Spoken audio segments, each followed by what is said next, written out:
Привет, это майор в отставке. Сегодня хотел бы вновь обратиться к бывшим сослуживцам, к тем, кто до сих пор служит в полиции, в армии, а также к тем, кто служит в ФСБ, ФСО, к тем, кто имеет хоть какой-то доступ к Путину и его окружению. Сегодня хочу обратиться именно к вам. Я не буду растекаться мыслью по древу. Путин – военный преступник, убийца, человек, незаконно захвативший власть и превративший Россию в собственный концлагерь, где вы, его охранники и исполнители его преступных приказов. Он втянул страну в кровавую, бессмысленную войну против братского народа Украины, разрушил будущее России и отправляет вас, солдат и офицеров, умирать за свои больные амбиции задрота из питерской подворотни, за свои яхты, за свои дворцы, за свой бесконечный страх потерять власть.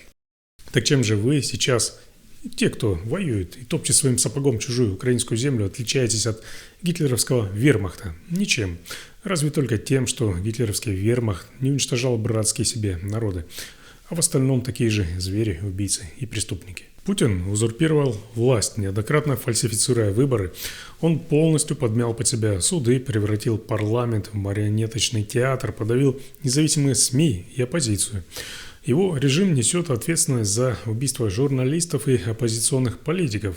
Вспомните убийство Анны Политковской, убийство Бориса Немцова, вспомните отравление и последующее убийство Алексея Навального в колонии.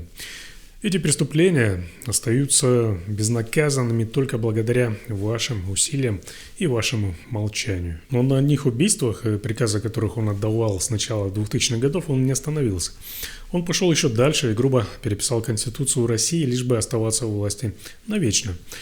Конституционный переворот, проведенный Путиным в 2020 году, сделал его фактически пожизненным диктатором, который решил, что может распоряжаться страной и людьми как своей личной собственностью. И пока, благодаря таким, как некоторые из вас, у него это получается. Я знаю, что многие из вас понимают это лучше, чем кто-либо.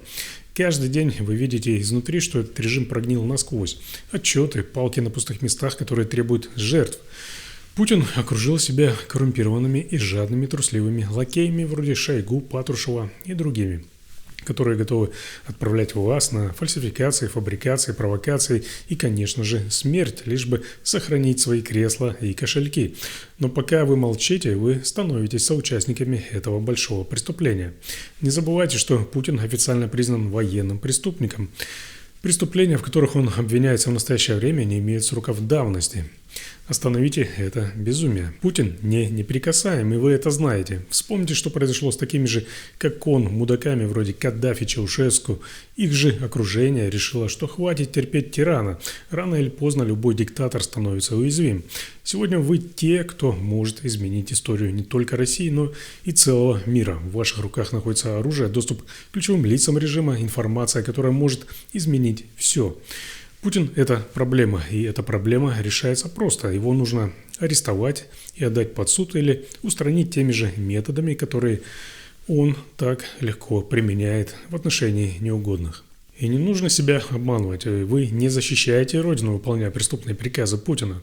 Вы защищаете его личную власть и его деньги. Но придет момент, когда Путин уйдет, и вас спросят, а где вы были, что вы делали, почему вы молчали и выполняли эти приказы. Поверьте, отвечать придется каждому. Преступления, с участниками которых вы становитесь, не имеют сроков давности. Остановите его, пока он не уничтожил Россию окончательно. Вся эта безумная верхушка, прикрываясь лицемерными призывами к перемирию, наверняка уже готовит новый удар. Их следующий шаг может быть роковым. Это попытка развязать Третью мировую войну. От вас зависит, останетесь ли вы в истории преступниками или теми, кто спас свою страну и мир от очередного Гитлера. Я знаю, среди вас много тех, кто ждет знака, сигнала. Так вот, считайте это видео за знак, который уже дан. Пора действовать. Возьмите свое оружие и разверните его в сторону Кремля. И до встречи в новой и свободной России.